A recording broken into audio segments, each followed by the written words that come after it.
ಆದರೆ ಒಂದು ಈ ಸಂದರ್ಭದಲ್ಲಿ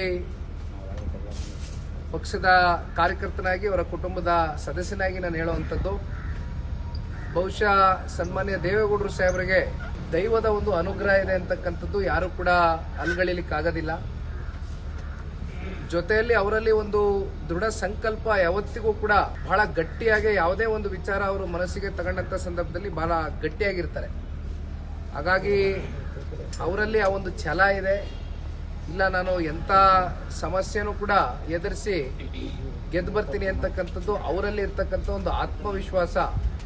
ಬಹುಶಃ ಇತ್ತೀಚಿನ ದಿನಗಳಲ್ಲಿ ಕಳೆದ ಒಂದು ವಾರದ ಹಿಂದೆ ಆರೋಗ್ಯದಲ್ಲಿ ಸಮಸ್ಯೆ ಆದಂಥ ಸಂದರ್ಭದಲ್ಲಿ ಬಹಳಷ್ಟು ಜನ ನಾನಾ ರೀತಿ ಇವತ್ತು ರಾಜ್ಯದಲ್ಲಿ ಚರ್ಚೆಗಳಾಯಿತು.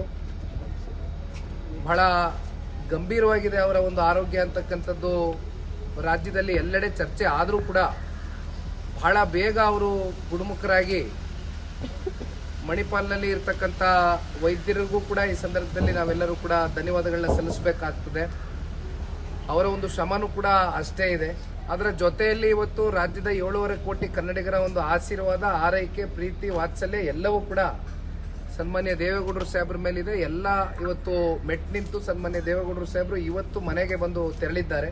ಯಾವುದೇ ರೀತಿ ಆರೋಗ್ಯದಲ್ಲಿ ಸಮಸ್ಯೆಗಳು ಸಣ್ಣ ಪುಟ್ಟ ಇದ್ರೂ ಕೂಡ ಇವೆಲ್ಲವೂ ಕೂಡ ಬಗೆಹರಿದಿದೆ. ಯಾರು ಕೂಡ ಆತಂಕ ಪಡಬೇಕಾಗಿರ್ತಕ್ಕಂಥದ್ದು ಬೇಡ.